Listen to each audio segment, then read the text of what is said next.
I mean, this particular session is going to be on writing a research paper, how to publish. How to publish. I mean, basically, we have already started. We have already discussed on how to do a research. We now are going to focus on how to write a paper, scientific paper. We all know the format of a paper. The paper usually a paper has got the IMRAD format: introduction, materials and methods, results and conclusions, discussion and conclusions. And we all know that's the format. But more than that, before we actually start writing a paper, there are a couple of important things we need to know. Now, Vinu, can I ask you? I Yes. mean, what we have done in this session is like we have taken a research project which Vinu has completed, and then we have written a paper out of it by going through the checklist and process. Now, I want you to ask before you actually started writing up this paper of your research work, what were the important things we discussed and what were the things you had to do before you actually start this work? Yes. Sir, to begin with, I would like to thank you for making me write this paper because I think the biggest hurdle in writing the paper is the very thought or imagination of the complexity of the writing a paper. But when you actually guided me, I was able to write the paper within like 24 hours, which seemed actually very easy. But most important thing before starting to write a paper is to go through the similar studies done and which has already been publicized so that we get an idea of how to go about writing our paper. So to begin with, in my paper, I had the data of my paper is on colorectal cyst excision and its surgical outcome following two. I've compared two methods of biliary reconstruction. So we had it's a retrospective data. So I had the data. So first I had to go through is all the articles or similar studies done and which is already uh, publicized. So once I went through Yeah. that, I got details of how to write it. Okay, so that's a very good point. I mean, what you have told is exactly like you should have done a thorough literature search, and then you should have some basic understanding of what all similar studies have been done, even though not exactly similar on these lines on the subject, whatever has been done. Because whenever you start discussing this paper, you need to know what they have done. So also you also have to look at what are the shortcomings they have mentioned in the paper, what are the recommendations they have given, what are their limitations, and how your paper is going to the next step. Yes, You sir. know what I mean? So are you going to add something to the literature by addressing some of the limitations? Because if you are writing something exactly the same like somebody has done, then I would be less interested in that. But if there is slight improvement, a slightly different message, a new message, so that would have a lot of traction. And for that matter, the literature research, the thorough literature research is essential. In fact, it should have been done even before the research work started, because once you have done something, it's very difficult to change it. So we right at the beginning of starting a project, one has to do the literature search, and they should have at least around some 5 10 articles exactly relevant to this, and then maybe another 5 10 articles which are similar to this, so that they can plan the research, and that will also help them aid in the publication. Now there is one more thing which you have to do before you actually start writing up the paper. Can you tell me what it is? Sir, sample size required for the study Sorry. to calculate the sample size. No, no, that is for the research. We Yes, have completed the research. We have done all that part. Now, before we writing a paper, you have to read something. What do you have to read? the guidelines of the Yeah. writing article writing. So you have to choose the right journal for your paper, right? Yes, Well, unless you have a right journal, your possibility of getting it rejected is very high. For example, if you are targeting Journal of Pediatric Surgery, then they are looking for more of a basic science research. a lot of research data. So a clinical study may not have that much traction there. So Pediatric Surgery International may be a journal where you can target. Now, if you have a lot of endoscopic work, laparoscopic work, then you probably can target a different journal like Pediatric Endoscopic Surgery, or the Journal of the PESI or Journal of JPEG, IPEG. One of those journals you can target. If you have a lot of urology, obviously you can target a urology journal. So the journal, each journal has got a focus. So the focus or interest is something which we need to know so that we can target the journal so that our chances of getting publication is more.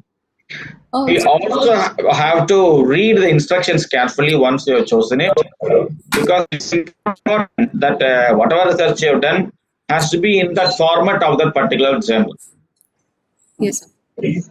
right? Yes, sir. Now there are a few points I want to add here. Like for example, before going for any exam, if we have the answer key, it will be much easy. And then also before the Viva exam, if you have some idea of what kind of questions that examiner will ask, it will be useful. So like that, can you move to the next slide? So from a point of view of that reviewer, so, what are the things I am expected as a reviewer to comment on your paper? So, if I reveal that secret to you, then you can design the study in such a way that you have already anticipated these questions and then already given me the answers, so that your chance of accepting it is more, my chance of agreeing to accept it is also more. So I'm looking at it from that point of view. So these are some of the questions these journals send to us when we review an article. So does this manuscript contain any new and significant information to justify publication? So as I said initially, it should either be new or something different from the previous publications, or what is the value addition? That is the exact thing which we want to know. So a large series of laparoscopic appendectomies or laparoscopic cholecystectomies is of no use nowadays, because that's all done several years ago. Now then they ask some specific questions like, does this abstract clearly and accurately describe the content of the article? Is the topic significant and concisely stated? Now the title of the study is important here. So when you give a catchy title, it is very useful. So the title is either your research question, which can be in the form of a question, or it can be in the form of a hypothesis, or it can be in the uh, form of an answer. So what exactly you have found? So it is probably a conclusion statement or a single statement of your conclusion that is an answer to your research question. So that can be the title, but it still should be catchy. Otherwise, these reviewers and the journal editors lose interest in it. We'll come to that in a minute. Now, are the methods described comprehensively? Are the interpretations and conclusions justified by the results? Are adequate and up-to-date references used in the article? I mean, there is no point in using references from 1980s and 70s. Ideally, references should be within the last 10 years. Now, go to the next slide. Is the length of the article appropriate? So this is why we need to read the instructions. Many of these articles have a word limit, like 3,000 words, and then they have two spacing. So and then the abstract has got to 250 word limit. So all these things, only when we read the instructions of that article of the journal, we will be able to write. So before you start writing, you need to know the instructions to the authors. So for that, you need to select which journal you are going. Yes. Yeah. So if something is written in a very poor English language, then obviously also the something which is very much already published several times, like an outcome of a laparoscopic appendectomy, for that matter. So that is so many times published. So that is a low priority for any journal, right? Yes, Can sir. you go to the next slide? So we have just done some real-time guided manuscript preparation here. So this is the work Dr. Vinapriya has been working on, and then we have tried to um, write a paper out of based on these instructions, and then we'll go back and forth about how this has evolved. Now go to the next slide. Yes, sir. Now tell me, what is your title? Sir, hepaticoduodenostomy versus Roe and Y hepaticojejunostomy following choledochal cyst excision. Okay. Now what exactly you want to tell in this study? Sir, the early and What is your aim of the study? So, to study the early and intermediate complications following the two procedures and comparing them, and more so emphasis on asymptomatic bile reflux gastritis, which is being reported at a higher rate following hepaticoduodenostomy. Okay. Now, what is the thing you want to disprove? That bile reflux gastritis, as it is mentioned in the previous studies, is not as high. That's what we want to see, sir. In what condition? Following hepaticoduodenostomy, is the bile reflux gastritis really high or not? Okay. Yeah. So, see, now you told me the possible titles here, Yes, sir. right? Yes. So your title can be a question like, is bile reflux gastritis higher following a hepaticoduodenostomy? Yes. So that could be a title. Some papers don't like a question mark in the title, so you can simply say incidence of bile reflux gastritis following hepaticoduodenostomy, Yes. right? Yes, sir. Or you can say bile reflux gastritis in hepaticoduodenostomy versus hepaticojejunostomy. Yes. So that gives you more focused, more clear title, so that immediately I jump out of the paper and then sit in the front of the, oh, that's good, that's interesting. So bile reflux gastritis we are talking about between two conditions. So this I am interested. So I will start reading it with the more interest, right? Instead of writing a generic title like hepaticoduodenostomy versus hepaticojejunostomy, Yes. if you have more targeted question and then the answer to that question you can write. Some people also put it this way, like bile reflux gastritis is not higher in hepaticoduodenostomy compared to hepaticojejunostomy. So that is the conclusion. Yes. So that can be a title, but you really don't have to reveal what you want to say. Then in that case, you can write that incidence of bile reflux gastritis in hepaticoduodenostomy versus hepaticojejunostomy. Now, if your focus is on all complications, then you can write complication rates in hepaticoduodenostomy versus hepaticojejunostomy, right? Yes, sir. So you can have more clear title with a single point message where exactly what you want to convey, that can be there. Now this abstract is basically 250 word summary of your article. I won't spend too much time on this slide. Go to the next slide. So, I mean, in the methods, all children who underwent surgery and completed 1 year follow-up were subjected to isotope scans for evidence of this reflux, and then children who showed positive DGR were subjected to upper GI endoscopy biopsy for step 3. So this is a nice summary of what you have done, right? So this kind of summary is important. Go next. Now, so you have put your results. We will come to the in-depth discussion of all the results and all later. Now, can you read out the results and conclusion? Yes, sir. 76 patients with choledochal cysts underwent surgery in the study period. 2 were lost for follow-up and excluded from the study. Hence, my N was 74. 28 underwent hepaticoduodenostomy and 46 underwent Roux-en-Y hepaticojejunostomy. Demographics, bile leak rates, commencement of enteral feed, duration of hospital stay were comparable between both the groups. What we noticed was hepaticoduodenostomy had shorter operative time, and bile reflux gastritis were documented in one asymptomatic patient after hepaticoduodenostomy. So to conclude, hepaticoduodenostomy is more physiologic, faster, and keeps provision for future endoscopic surveillance and intervention open. However, is associated with higher rates of bile reflux gastritis, which needs follow-up into long term to study the associated metaplasia or dysplasia. Now, this is where my problem is. Yes, sir. My problem is with the conclusion. I mean, your findings are fine. Okay.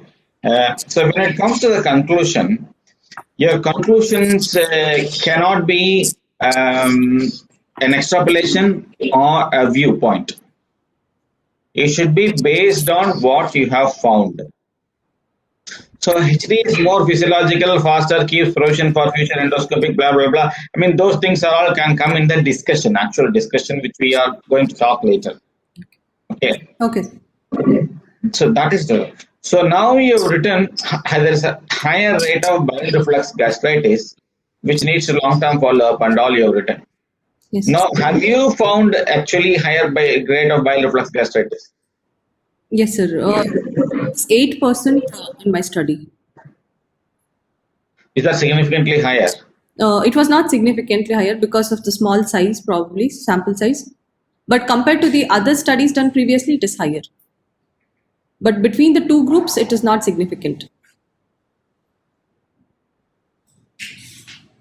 So when you started this study, Yes, you're sir. going to say that hepatic duodenoscopy does not have a higher bile reflux gastritis, right? Yes, sir.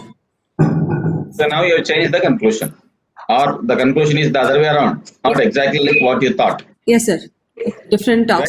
Yes, sir. Yeah. So here you have to be really careful, like what exactly you want to convey, what exactly how this is. Yeah. So it's a bit like this, interpreting a number 6 from my side and your side. If I read it from my side, it is 6. If I read it from your side, it is 9.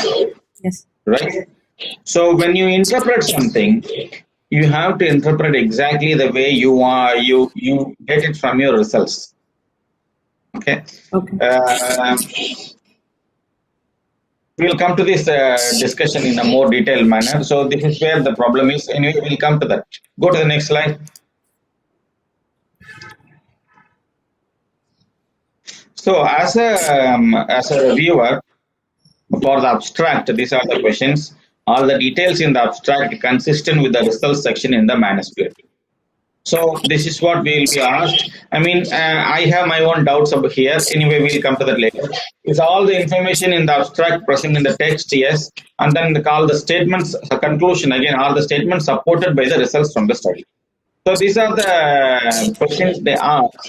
And as it is, the conclusion looks a little confusing to me. But I will come to this later. All right. I'll come to this when we read the results and then when we read the discussion later. Next. Okay. Now, this introduction is an important part of any research paper. Introduction, basically, the first part of the paper will have to tell what exactly you are studying. Why is that study important? It's basically about why. So why is this study important, and what has been done before? So how many studies are there? A little bit about what are the shortcomings of those studies. And in the second paragraph, you have to tell exactly what is your research hypothesis, or what is your what exactly you are trying to find out, right? Yes. So can you read quickly the introduction part of it? Yes, sir. Choledochal cysts are congenital bile duct anomalies with cystic dilatation of the biliary tree. Complete excision of the dilated segment with biliary reconstruction remains the standard of care in the current era. Commonly performed reconstructive procedures are Roux-en-Y hepatico-jejunostomy and hepatico-duodenostomy. There has been a debate on optimal technique based on early and late complications. With laparoscopic management of choledochal cysts being more popular, hepatico-duodenostomy was preferred by many surgeons. But recently, with many studies documenting higher rates of bile reflux gastritis, around 33 to 100% in various studies, following hepatico-duodenostomy, Roux-en-Y hepatico-jejunostomy has gained popularity. The aim of the study is to compare our early and intermediate outcomes, complications following choledochal cyst excision between the two forms of reconstruction and to study the incidence of asymptomatic bile reflux gastritis following hepatico-duodenostomy. Okay. So I would have wished that you included more discussion on the papers of previous papers in the first paragraph. Not exactly as detailed as it will be in the discussion part, but a little bit more, like one or two references in the introduction in the first paragraph. Okay. Okay. Now, in the second paragraph, the aim of the study you have written clearly to compare the early and immediate complications following choledocholecystic excision between hepaticoduodenostomy and the Roux-en-Y hepaticoduodenostomy incident, and to study the incidence of asymptomatic biliary gastritis following both procedures, right? Yes, sir. Or not necessarily. No, sir. Actually, hepatitis will act like a control group now. But you will be studying the incidence of bile reflux gastritis there also, right? Yes, sir. Yes. So, I mean, the last point you have to change it. Change it. Okay. Following both the procedures, right? Yes. So, that is how it has to be. Go to the next slide. Yeah. So, does the introduction clearly state the aims of the study and the research hypothesis? So, your last part of it has to be very clear. So, this is the main thing which, as a reviewer, we go commenting on about the paper, right? So, Yes. you have written very clearly, and this is fine. So the introduction first paragraph has to be about why the study is important, and then the second paragraph is actually what we are going to study. The clear the concept of the aims. Sir, something what we have seen is the aim of the study is given as a separate heading. So, is it really required either aim of the study? It is actually the last line of the introduction section. So we don't. The last two lines. We don't have to put it as a separate heading at all for any journal. No, usually not. Oh. In an abstract also, yes, your first paragraph is the single line why the study is important. Second line is the aim of the study. Okay. Then the second title is like materials and methods. Third title is results. Then fourth title is conclusion. So the first paragraph of your abstract is background and aims, which you often don't give a title, but you can give a title like background and aims. Okay. But in a manuscript, usually this is not written separately. I mean, this is why you have to follow the style. But usually the last few lines of the introduction paragraph are exactly what we are talking about. Yes, sir. Right? Then go to the next one. Okay. Now, when we come to methods, the methods talks about how we did the study. Now we know very well that how we did it. We know what kind of study it is and all. But for a reader, it is very difficult to imagine exactly what study you have done, whether it is a prospective or retrospective. So they really don't know by just glancing at it, like how you looked at the formulated the design. So they need as much details as possible. Yes. Right? Yes. So can you read quickly about what materials and methods you use? Yes, sir. Retrospective observational cohort study of children who underwent choledocholecystic excision and biliary reconstruction, either hepaticojejunostomy or hepaticoduodenostomy, from January 2014 to October 2019 in our institution were included in the study. Data included demographics of the patient, presenting complaints, imaging details, surgical procedure, intraoperative details included whether it was an open or laparoscopic procedure, type of biliary reconstruction, operative time, post-operative details included, commencement of enteral feeds, duration of hospital stay, complications like bile leak, surgical site infection. Then the choice of surgical procedure, open or laparoscopy, and whether it's Roux-en-Y hepaticojejunostomy or hepaticoduodenostomy was based on operating surgeon's discretion. However, intraoperative dense adhesions around common bile duct were encountered either due to preoperative perforation or cholangitis. Roux-en-Y hepaticojejunostomy was preferred. Though during data collection, we noted that during earlier days, hepaticoduodenostomy were performed more in numbers, and during recent years, Roux-en-Y hepaticojejunostomy has been preferred by many surgeons at our institution. As being a teaching institute, all children were not uniformly operated by a single surgeon or a single team. and could be a confounding factor in our present study. When children presented with complications associated with choledochal cyst, either cholangitis, pancreatitis, or perforation, it was conservatively managed with or without tube cholecystostomy, ERCP, and stenting in selected cases of choledocholithiasis when diagnosis of choledochal cyst was not established, and definitive procedure was performed after 6 to 8 weeks. During follow-up, details noted were features of cholangitis, intestinal obstruction, stricture, gastritis, non-specific pain abdomen as intermediate complications. All children with symptomatic gastritis underwent upper GI endoscopy and biopsy, and all children who underwent hepaticoduodenostomy and hepaticojejunostomy were prospectively followed up 1 year after operative management and counseled for possibility of asymptomatic bile reflux gastritis and underwent a HIRA scan for documentation of enterogastric or duodenogastric reflux. Parents of children who did not consent this test were excluded from the subset of the study. Research paper discussion. Indranadi. Children who had enterogastric reflux documented by HIRA scan were counseled for upper GI endoscopy and biopsy for confirmation of bile reflux gastritis. During endoscopy, 2 biopsies were taken from antrum uniformly in all children. 1 biopsy specimen was used for rapid urease test to rule out associated H. pylori gastritis, and second specimen was used for study of bile reflux gastritis features. Go to the first part of this materials and methods. Yes. Okay, it's a bit like when we do a journal club, we review the journal and then we go through the different aspects of the journal, like how they have done, why they have done, what they have done, and we discuss that.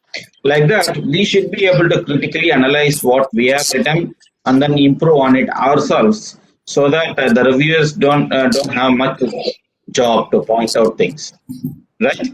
Yes. So here we have written clearly retrospective observational study. So that is fine. You have written the duration. So you've written about data collection. So I mean, a couple of points which they normally ask is, what is your what is the way of diagnosis?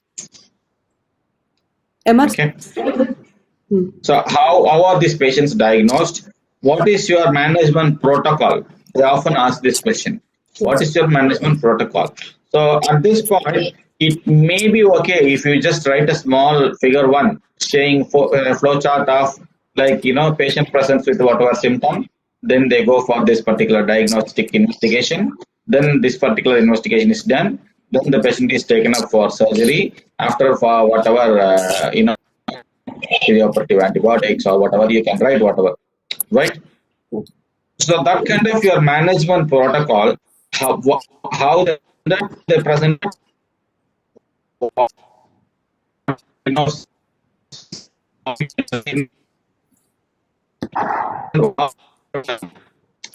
can be as a figure key. Now then going to. Sir, you're not audible.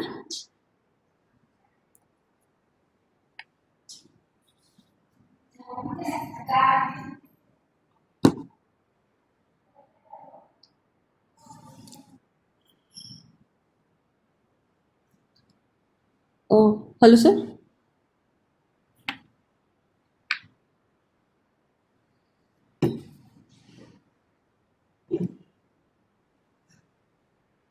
Audible?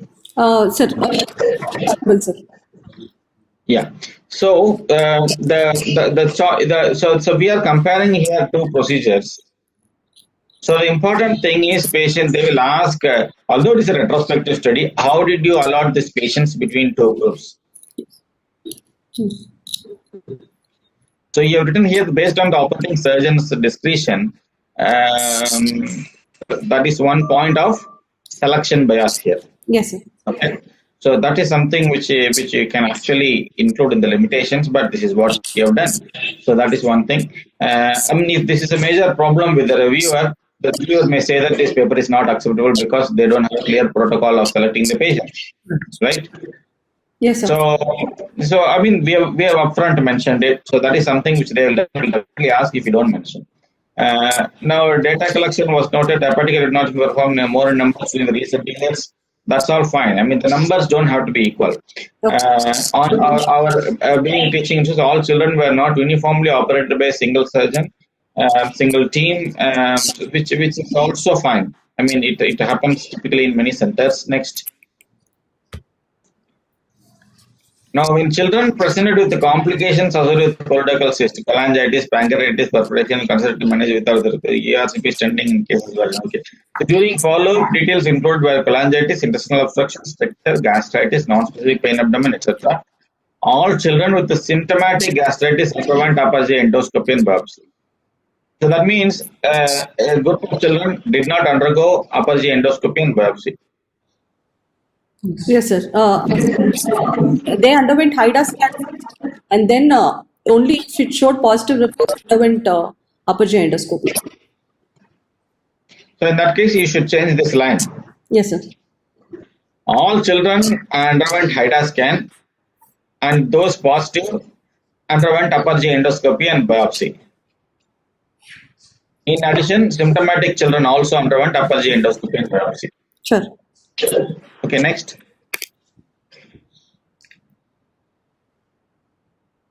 Good morning to all of you. Yes. I have just one observation. I'm Dr. Gangaboraya.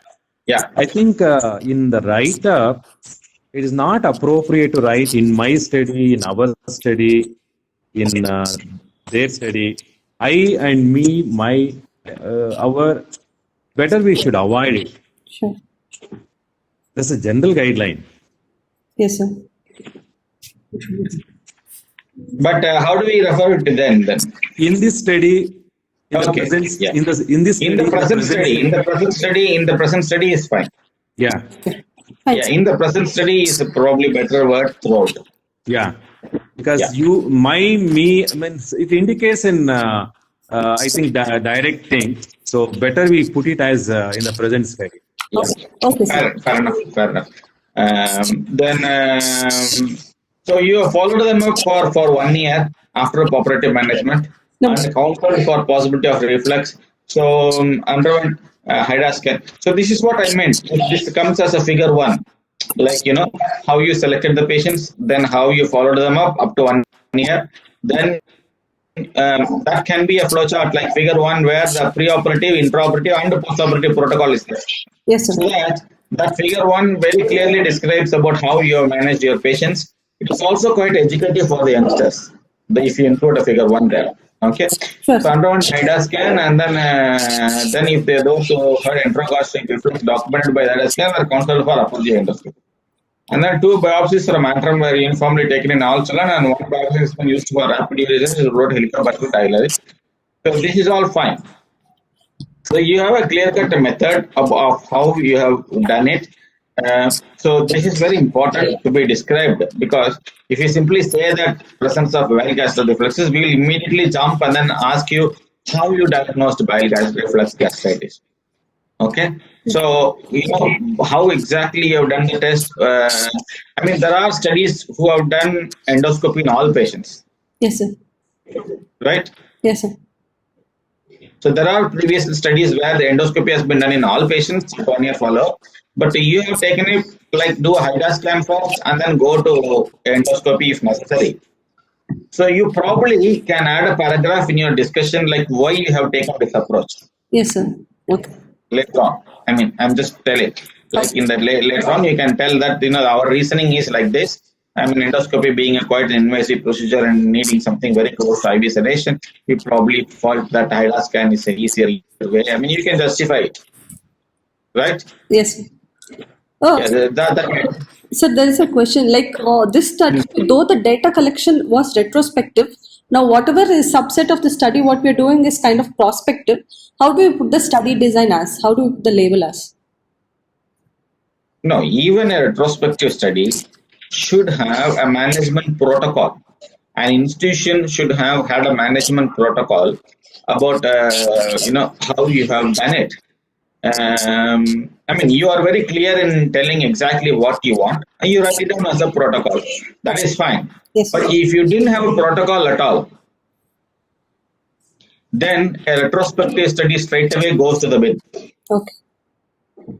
Because let me give you an example. So Unit 1 has done only HIDA scans. Unit 2 has done only endoscopies. Unit 3 has done only symptomatic patients. Unit 4 has done HIDA and symptomatic patients. Then you have 4 different kind of population which you are putting together. So that becomes very, very, very complex thing to have a useful comparison, particularly if the total number is only 12, and then you will have a protocol. Within the 12, you have a 2 and a 3 and a 5 and a 4. So that becomes totally useless data, and then the reviewers will straight away say no. Okay. Okay, sir. The intro study can have not a protocol, it will have how you manage the patient. Your management, this thing. It is not a prospective design. It is your unit protocol which will substantiate how you did it. Sir, Ramesh Babu, sir. Yes. So I think what Dr. Vinipre wanted to know was, so since we are working on the retrospective data, but in the part of the retrospective data, we are working in the forward, like say doing endoscopy, doing IGICH, it's a perspective only. So when you have to study like this, how do you put whether retrospective study with retrospective and prospective study? Is that any clarity on that? This is actually retrospective only. You have added probably half the patients or less than half the patient as prospective. Only the follow-up is being done now. Yes, sir. Yes, sir. Yes, sir. And then you are also including patients from the past years. Yes, sir. Correct. And there should be a point where you should stop collecting the data. Correct, sir. But now, in this study, after collecting data, we are also doing some tests which are prospective. That is fine. That is fine. That's fine. So it will be retrospective only. It will be retrospective only. But you are going to stop it at some point. Okay. You cannot keep on following up and then say that I'm still following up. Yes. Okay. So your study period, you mentioned that, go back to the previous slide, or where you mentioned the study period. Yeah, 2019 October. So this is the patients who are operated during that time or patient completed follow-up? Sir, operated at that time, sir. So up to October 2020, you are finishing your investigations. Yes, sir. So you are writing up later. Yes, sir. Okay. The reason why it is not prospective is because if it is a prospective, then I will immediately ask you how you allotted the patients into the groups. Was it a random allocation or randomization, or all those questions will come if you say you at any point whether it is a prospective, because you have two different interventions. Yes, sir. So two different interventions, you did not select how you do it. So that is not prospective. It is retrospective. Okay. The outcomes, you continue to collect the data, but you have not put the groups, actual groups itself prospectively. So it is not a prospective study. Yes. Okay, go further down. Next slide. Yeah. Now I have one doubt. No, go to the previous slide. Now, if a rapid urease test is positive and if a Helicobacter bile gastritis is present, Yes. does it mean that there is no bile reflux gastritis? There is, sir, but for that we have to first eradicate H. pylori infection and then again reassess them for bile reflux gastritis, because we don't know the association. There are limited studies in children about association of both bile reflux gastritis and H. pylori infection. So to purely tell it as bile reflux gastritis, we have to treat these patients with positive Helicobacter pylori, eradicate H. pylori, and then again resubject them for investigation. So, what is the incidence of Helicobacter pylori infection in non-colorectal cyst patients? Is it as equal to what you have found, or is it more? So, sir, we don't have enough data on this one. No, because you see the reasoning behind my question. Yes. Because you have branded a lot of patients as like Helicobacter gastritis and not bile reflux gastritis based on one positive test, but it doesn't mean that they have only that.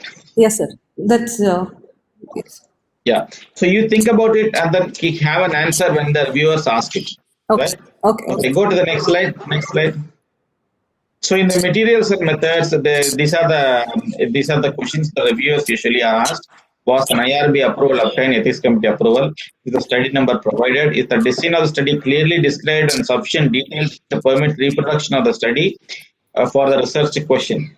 So your research question is to look at the bile reflux gastritis incidence between two different conditions and how we have diagnosed bile reflux gastritis. So I don't know personally which is the right test to do diagnose bile reflux gastritis. So that is why I asked this question. Then our primary and secondary outcomes of the study clearly specified. Go next. Are the interventions or diagnostics tests described clearly? Then study population inclusion exclusion criteria. Have you excluded any patients?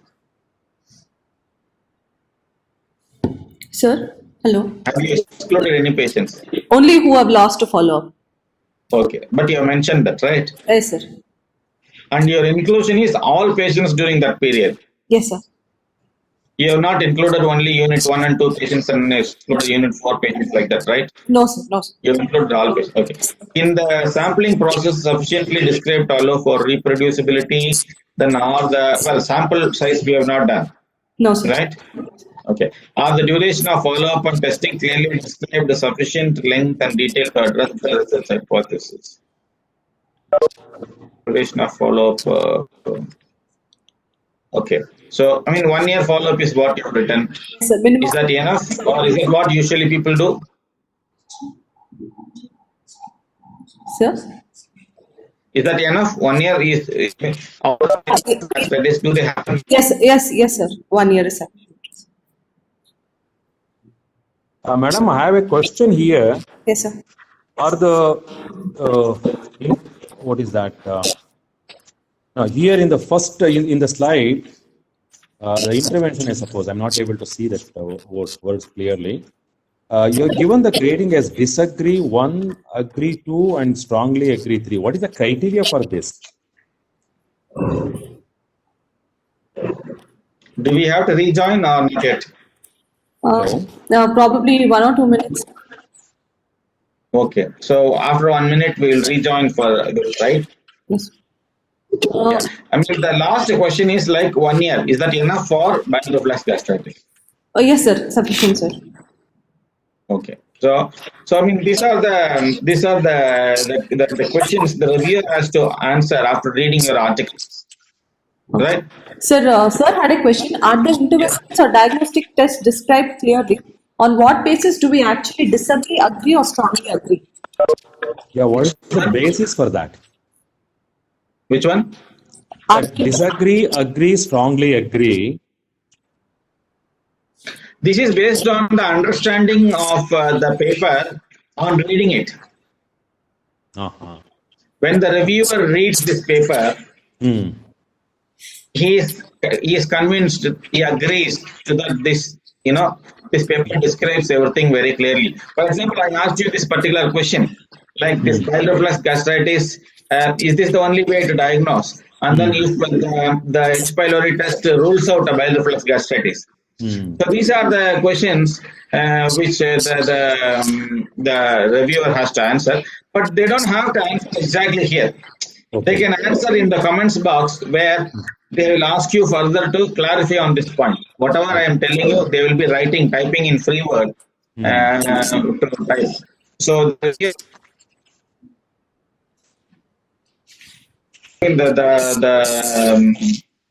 last question is about the duration of follow-up.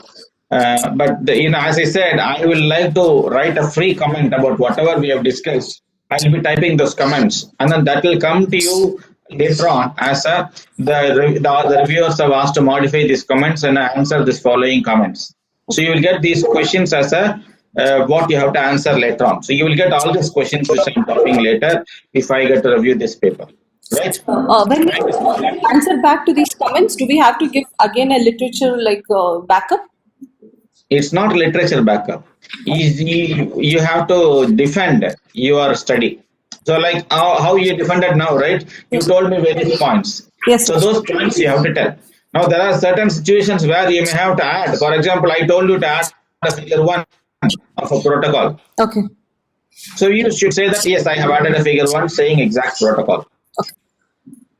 So when you write back, you have to add that. Then they may say that you have to tell all these points. You include if you have not defined inclusion or exclusion, you have to define that.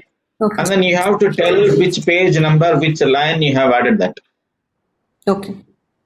And whatever you have added to that comment is to be in red in color. I mean, the original text is black, means you can change the color of this into red. Okay. And there's a thing called track change in the journal, but track change is really boring. A lot of journals don't like the track change, so they just want a change in color or yellow color highlight or something, some form of identification what you have added, right? Yes, sir. And your entire manuscript should be having double space, page numbers, and line numbers. Okay.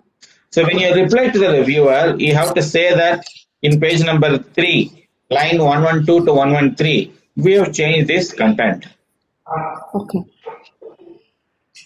or we have added this clarification. So you should write where you have changed. You should also copy that part you have written and then put it in the reply to the reviewer. And also in the manuscript of revision 1, you should have changed the color of it or changed it to make it into bold or highlight or something. Right? Okay. Okay. Okay, go to the next slide. Yeah, so here comes the results. Can you tell me the results? Yes, sir. 76 children were diagnosed with choledochal cyst and underwent operative management between January 2014 and August 2020. 2 were lost for follow-up and hence excluded from the study. 28 children underwent hepaticoduodenostomy and 46 children underwent ruined by hepaticoduodenostomy.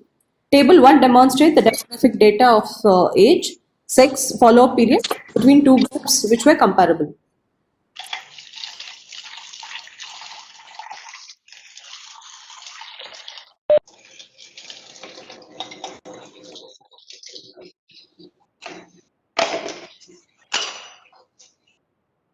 Hello? Yes, sir. Yeah, so a lot of background noise is there from somewhere.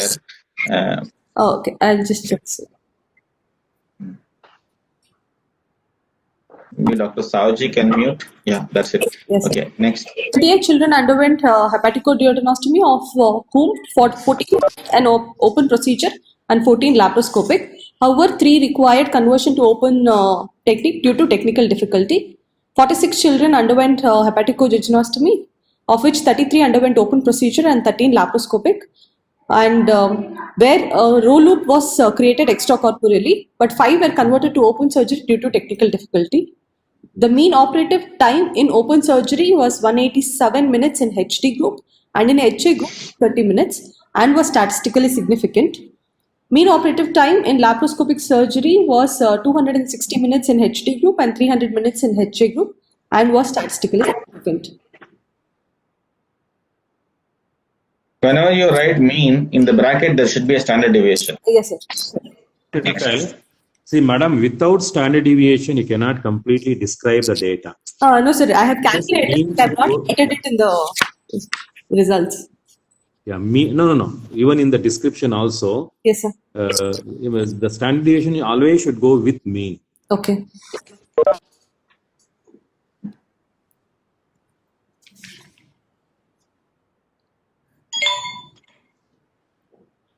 Next. Sir, mean duration of commencement of enteral feeds in HD group was 3.8 days and 4.15 days in the HA group and was not statistically significant. And mean duration of hospital stay was 6.45 days in HD group and 7.5 days in HA group and not statistically significant. 3 children who underwent HD had postoperative biliary leak, of which 1 was minor leak and conservatively managed and 2 required intervention. 1 underwent re-exploration and redo hepaticoduodenostomy and 1 re-exploration and ruined by hepaticoduodenostomy. 5 children who underwent hepaticoduodenostomy had bile leak, of which 2 were conservatively managed and 3 required intervention. All 3 underwent re-exploration and redo hepaticoduodenostomy. 1 in each group developed anastomotic stricture 3 years after HD and 4.6 years after HA and presented features of obstructive jaundice and underwent exploration and ruined by hepaticoduodenostomy. 1 port site hernia was noted in laparoscopic HD and repaired. 1 developed pancreatitis after open CDC excision and HD and underwent ARCP and papillotomy. 1 child had adhesive obstruction 3 months following open CDC excision and ruined by HJ but responded to conservative management. 3 children had non-specific pain abdomen after CDC excision and HJ. Ultrasonography and radiography did not establish any etiology, and upper GI endoscopy was normal, and these children responded to analgesic and hence put as non-specific pain abdomen. One child who underwent open CDC excision and HT developed features of gastritis. Upper GI endoscopy showed bile stasis and erosions. Biopsy and histopathology showed features of vascular congestion and responded to prokinetics with proton pump inhibitors. However, evaluation for concomitant H. pylori infection was not done on this child. On prospective follow-up, all children who were asymptomatic for gastritis and after counseling. Before you go, if you go to the previous slide, Yes, sir. you know, there is a lot of lack of clarity in these things. Yes. You know, there should be a nice way of summarizing this in a table and then describing that in a concise manner. Okay. I am kind of confused at this stage, right? Yes, sir. So you have to think about it. Okay, go to the next slide. Yeah, continue. On prospective follow-up, asymptomatic for gastritis and after counseling, 12 children in the HD group and 15 children in the HA group gave consent for HIDA study for evaluation of duodenogastric reflux. Of 12 children in HD group, 8 showed features of duodenogastric reflux on isotope scan, and 3 in HA group showed features of reflux, and hence these children were subjected for upper GI endoscopy and biopsy. Among 8 children in HD group who underwent upper GI endoscopy, all showed gastric erosions, but only 5 had bile stasis during examination. 7 had positive rapid urease test, and 1 showed negative rapid urease test and vascular congestion on histopathology and diagnosed as bile reflux gastritis. 3 children among HD group all were positive for rapid urease test on biopsy. So when we describe the results, so these are some of the questions we are asked. Are those patients who are in the study subsequently excluded from the study due to loss of follow-up, which you have mentioned, Yes. right? And are the numerators and denominators in all patients subgroup clearly defined? Here I have a problem. I'll come to that. Are the statistics and methodology reported clearly? Now you have described everything in mean and standard deviation. So you should have done a normality test. I mean, there should be normal data to describe it as a mean. Otherwise, you're going to use median. Okay. Right? And should this be reviewed by the statistician? Actually, we can refer this paper to a statistician if we want. Okay. Right? From the journal. So you just be aware of it. You cannot simply get away with putting some statistics and p-value. Okay. The journal has got every right to re-look at the data. Okay. Right? Now go back to the yeah, sir. Here, I think this is for the presenter, audience. See, the data has to be definitely checked for normality, as Dr. Ramesh Babu is telling, because normality violation, you cannot use parametric test. It has to be analyzed using non-parametric test. So that is why Professor Ramesh Babu is mentioning about testing for normality. You have to mention in your write-up that data follows normality, and therefore that particular test has been carried out. Okay. So that should be done. This you must get clarification from the statistician who has done this analysis, whether your data follows normality or not. Okay. Sir, the statistical methods we have to describe in methods and methodology itself. Yes, correct. But whatever the data for that particular data, whether it is following normality or not, has to be verified, right? Okay, that has to be mentioned in the results. Yeah. Yes. Yeah. Okay. Go back to the previous slide. So now go back one. Wait a minute. In whether this slide or the previous slide. So now the numerators and denominators. The reason that is important is because we are comparing. We need to know what we are comparing. Okay. Now, if you go up, there's a table, right? That table will show the data better. Yes. Can you show the table? Not this one. The next one. Okay. So here, if you see, the total number is 28 and 46. Yes, sir. But that is not your denominator because, the number of children who underwent, go to the next table. Is there one more table? There's no more table. Yeah. So, but here the number of patients where you have done an endoscopy is only 12 and 15. Yes, sir. So 12 and 15 is actually your Denominator. denominator, not the bigger number. Yes. So although you had quite a good number of patients, because we have done a limited number of patients endoscopy, what about the number of HIDA scans? So this is the number of HIDA scans, 12 and 15. Biopsy was, Why are they not equal to the number of total numbers? no, positive HIDA only in 8. Only these 8 were subjected for endoscopy. No, that is fine. But only 12 patients underwent HIDA scan. But in your description, you said that all patients underwent HIDA scan. No, all who gave consent, and that was 12 numbers. Right. So your numbers have become further less now. Yes, sir. Can you see that? Yes, sir. I mean, go back to the previous slide. So this is a major problem which the reviewers will detect. Okay. Although you make it sound like you are comparing 28 and 48, it is not. Yes, sir. Come down. So you are actually comparing only, go down, 12 and 15. Yes, sir. Now, the reason is when we do a power calculation, now what is the incidence of bile reflux gastritis according to the literature in HD group? Sir, it varies from 3% to 100%. You said 33% to 100%. Yes, sir. That's the highest number given. But if we go collecting all the data, this is the group. This is the bile reflux gastritis percentages. The large What is the percentage? 3.8% to 100%. The smallest being You know why that fellow has put 100%? Can you now see why that is 100%? because the number is only 3. Exactly. That is only 3. And why that is 8% in that group, No, in the Liam?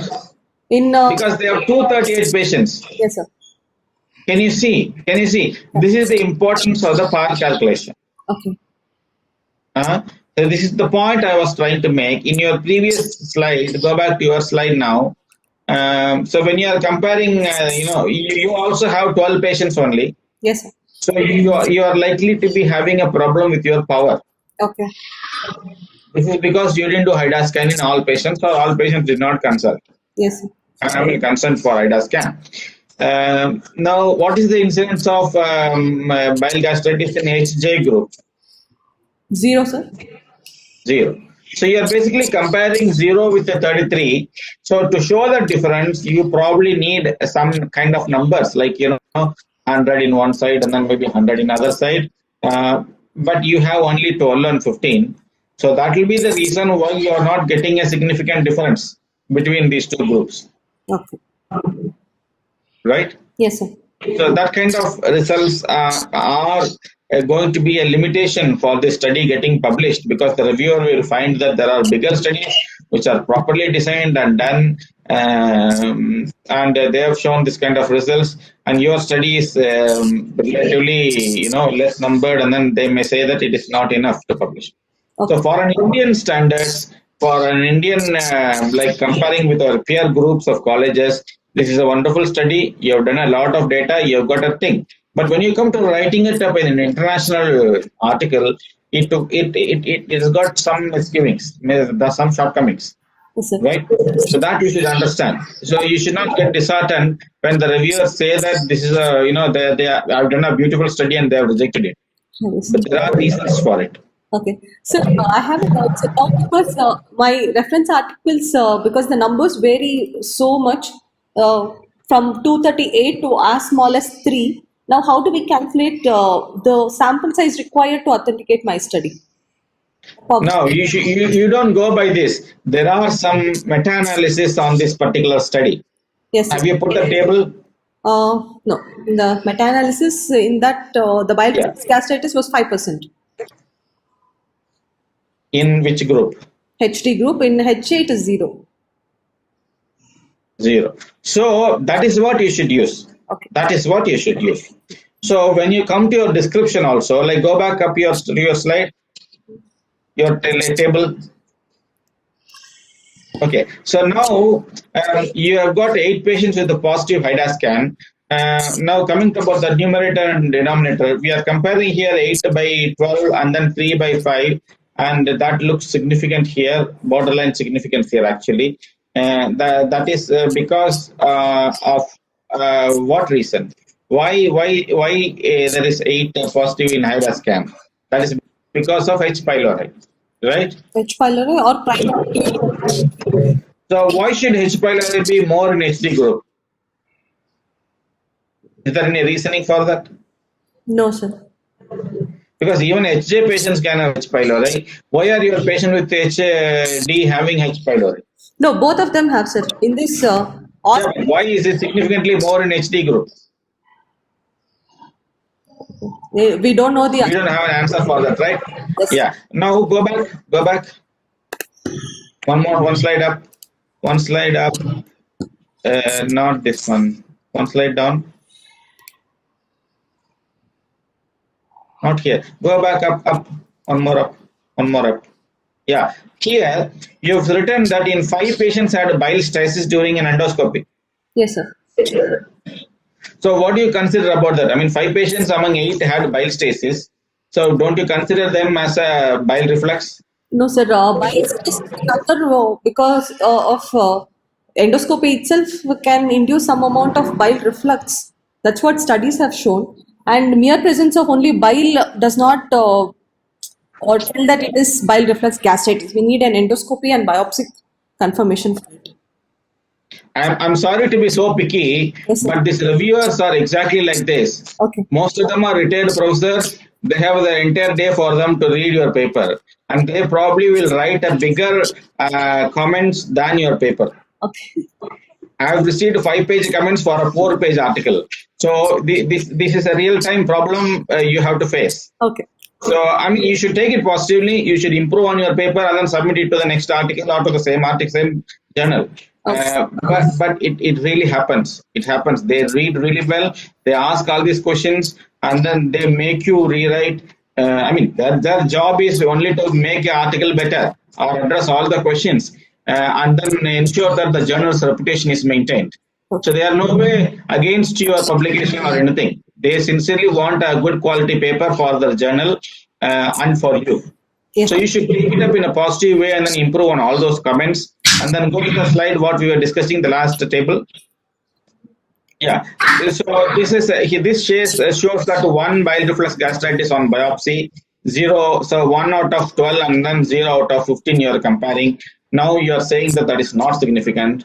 Now there are 2 aspects of it: a significance on statistics and a significance on a clinical grounds. Yes. Now 1 bile reflux gastritis out of 12 is what percentage? 8%. 8%.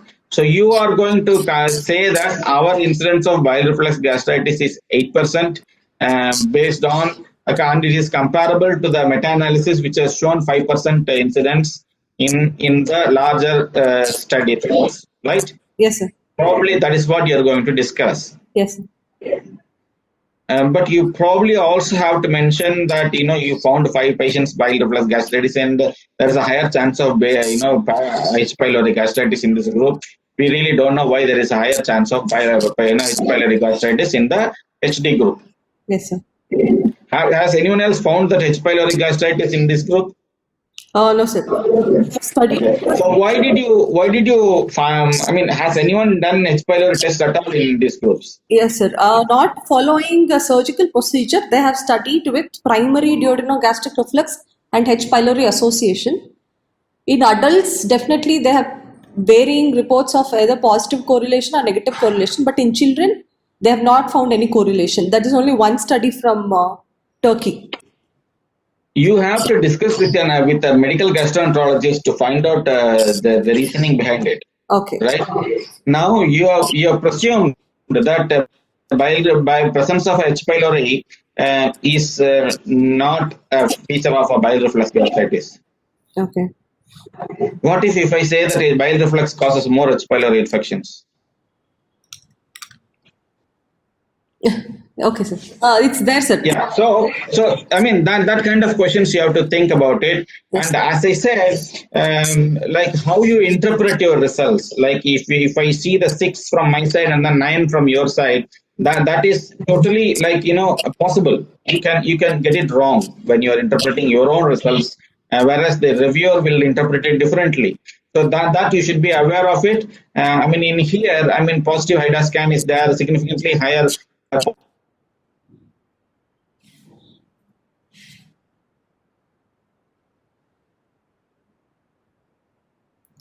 Hello, sir. Sir, you're not audible.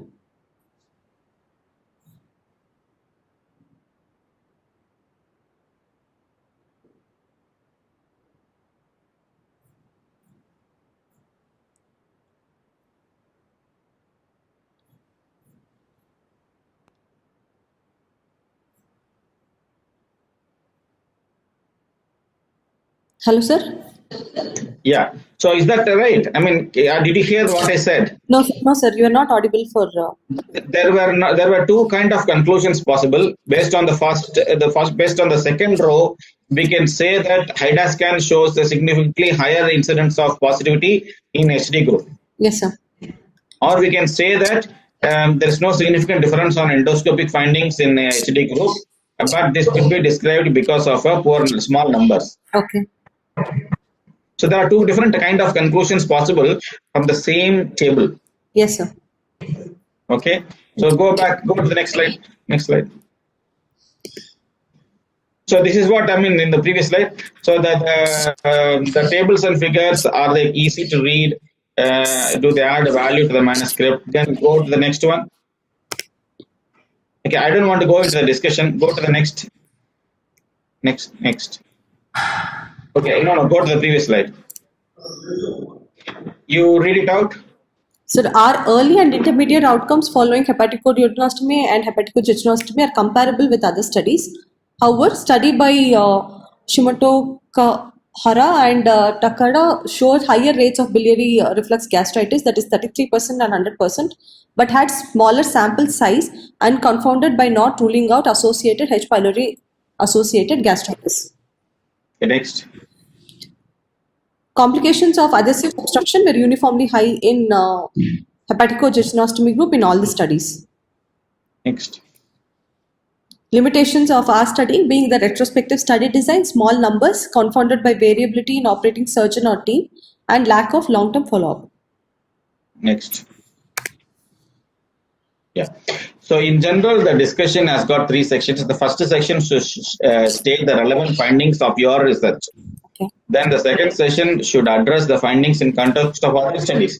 So where you discuss like what this, Japanese authors have said about it, and what other meta-analysis have said about it. That you have to add. You have to tell. Yes. I mean, meta-analysis have got a lot of value. They are level 1 evidence. So you have to include that also. I mean, the same subject, there are meta-analysis. So, I mean, if you have not quoted the references, then the reviewer will definitely find the reference and say that you please cite these references A, B, C, D, and E. Okay. Then you will be forced to cite yourself. Okay, so it's better that you yourself cite it. Then the last thing is limitations of the study should be clearly defined as a potential for future investigation. One should assess whether the limitations invalidate the study. Did you read that point, the last point? Yes, sir. So this is a point the reviewer has to take a call. Okay. If the study is overall a good study and then there are some minor limitations, he may accept it. But if the limitations itself is a major problem for the study, so he may say that it is not right to publish this. So he will say reject. Okay. Okay, so those things you have to be aware of when you're writing a paper. It's quite disheartening actually for junior people to start writing and get rejected. But eventually, you will get the art of it, how to get it accepted and how to write a proper paper. I mean, you will know by now. I mean, already by now you know that what you are expected of. Okay. Already when you started this paper, you have done 2-3 revisions. You know, and then now that you have addressed several things, you can easily address all these things and then try to make a good paper out of it. Next, anything else is there? Conclusion. conclusion next. Now go to the conclusion. I want to see. Wait. Are the statements supported by the next slide? By the results from the study? Do the statements address the hypothesis of the study with a specific aim? Now go to your conclusion and read out. Okay. Complete cyst excision and biliary reconstruction is a standard of care in choledochal cysts in children and is achieved either by hepaticoduodenostomy or ruined by hepaticojejunostomy by either open or laparoscopic means depending on expertise available. Hepaticoduodenostomy is more physiologic, faster, and keeps provision for future endoscopic surveillance and intervention open. However, is associated with higher rates of bile reflux gastritis, which needs follow-up into long term to study associated metaplasia or dysplasia. Hepaticojejunostomy alleviates the risk of bile reflux gastritis, but is associated with higher rates of adhesive obstruction and make future endoscopic surveillance or intervention options meager. Due to associated risk of malignancy with choledochal cysts, choice of procedure depend on long-term outcome and sequelae. Okay. So if I were you, Yes. I would remove the first paragraph totally, Okay. because that is more of a philosophical. That is not based on your review of your results. Okay. I will start from on comparison of the two different procedures. We found slightly higher rate of bile reflux gastritis in hepaticoduodenostomy and slightly higher risk of adhesive intestinal obstruction with hepaticojejunostomy. Okay. Further, larger studies are needed to support or negate these findings. Okay. That is enough. Yes. It's pretty much like a result. It is pretty much like a result, exactly saying what you found. Okay. Yes. Okay, that's more than enough. I mean, that is not controversial. That is not wrong to say that. Well, that is exactly what you have found. Okay. So you can say that on comparing these two findings, we found a slightly higher rate of bile reflux gastritis in hepaticoduodenostomy and slightly higher rate of adhesive obstruction in hepaticojejunostomy, and further large studies are warranted to support or negate this finding. Okay. All right. So just a single line or two lines are enough for your conclusion. Oh. This conclusion is also your conclusion in your abstract. Yes, sir. So there should be some kind of correlation between your research question and the answer here. This is the answer. Okay. So your research question and title are basically a single line statements, and your conclusion is also a pretty much a single line statement, a straight, clear statement. There is no philosophical discourse on that. Okay. Okay, next. That's about it, right? Anything else? Any other slide is there? No, sir. Yeah. So I mean, we have instead of going through a lecture type of description of how to write a paper, we have actually critically analyzed one study which we have done. We still have a scope to improve on this. Improve in the sense. Good morning. Saudi from Nagpur. Yes, sir. Very, very nice and very informative talk. I just want to know where, say, for example, he said, mere presence of bile on endoscopy is not evidence of reflux. So, then we should have definitions of all these things included. What is bile reflux gastritis? Should we make it as a definition and mention some? Sir, question was not clear, sir. There was a lot of disturbance in the audio. Am I audible now? Yes, sir. I am audible now? Yes, sir. Yeah. My question is where we should have definitions of particular things, like say, your observation was suggesting mere presence of endoscopy is not an indicator of reflux gastritis. So, such definitions I want to ask to Ramesh Babu. Should we mention which part of the anesthetic should be mentioned? Should it be in the methods? Yes, sir. I think we should add the definition now.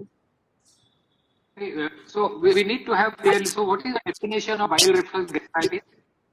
Do we have to have biopsy and all those things? Or Yes, sir. We have to have, sir. Actually, in the literature, what they mentioned is for diagnosis of bile reflux gastritis, there should be a noted bile status on endoscopy, followed by endoscopy biopsy being specific. There are specific description of bile reflux gastritis noted on histopathology, like vascular congestion and alveolar hyperplasia. All these there are specific definition for The histopathology, process is not native. but it's not validated. So we don't know if we can add it as a definition, because these are all like suggestions only, not okay. Sorry, I missed it probably because of audio related issue. But then my question to Dr. Ramesh Babu is where we should mention it in materials and methods? Which part, sir? Which part? if Definition of particularly what you are going to carry out. Like by Definition of? say in this particular one point which I was asking was bile reflux gastritis. There is no unanimity on it, and where we should mention it. You should have a previous literature search on how bile reflux gastritis is diagnosed. I mean, you should have discussed it properly already when you designed the research, and then you should have come to a diagnostic method of diagnosing bile reflux gastritis. Is it based on presence of a bile itself, or is it based on a biopsy, or a presence of H. pylori rules it out? I mean, those things you should have found out before the start of the how you assess it, and that should be mentioned in the discussion. okay, suppose How you diagnose bile reflux gastritis should be mentioned in the discussion. okay, discussion, okay, Sorry, method, in the how you do it should be measured in the methods, but why you do it that way should be measured in the discussion. You get my point? yes sir. Yeah. So in the methods, you don't have to describe the substantiation. In the method, you say that we did a head scan first and endoscopy first and that. But in the discussion, in your second paragraph, you can go saying that bile reflux gastritis has been diagnosed by this particular author using this method, that particular author using different method. We adopted this method A of diagnosing. You're substantiating what you used in your methods. Yeah. By that, you'll have to have a lot of referencing in the materials and method. It means No. See, my references are coming only in the introduction and discussion, and in the materials and methods, if at all there is only one reference. For example, if you are using a new technique, okay. For example,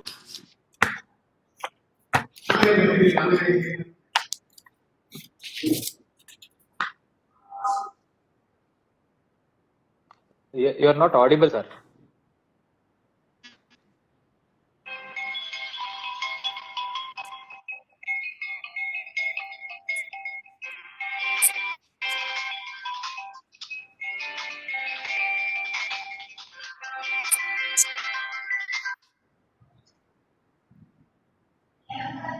Hello sir. Sir? Hello. hello, yes. Sir, you were not audible, sir. There was a loss of connectivity for. So what did you hear last? Nothing, sir. You have to start. Hello. Sir, you were supposed to give the example of how do we use reference in methods and materials. There is no audio. Can I talk? Yes, sir. So in the materials and methods, there is probably only one reference needed. Okay. If you are using a rapid urease test, for example, you can just give one reference there. Okay. But rest of the discussion is actually in your second paragraph of the discussion, like how other authors have used either rapid urease test or other bile lakes or endoscopic methods or HIDA scans. I mean, what were their endpoint of particular finding and how they used and why you have used this, all this substantiated in the discussion. Okay. Ramesh Babu, Yes. In many articles we read in materials and methods where the aims and objectives are mentioned there instead of last para of introduction. No. That is wrong. The aims and methods should come before the methods. Okay. Because in many materials where the objective. No. It will appear like an objective, but the objective should be clearly stated before starting the methods. Okay. All right. Thank you. Okay then. Thank you. We will end this session if there are no more questions and discussions. Professor Gangapati, any other point? Otherwise, we will close the session. No, sir. No. Thank you. Thank you. Thank you. Thank you, sir.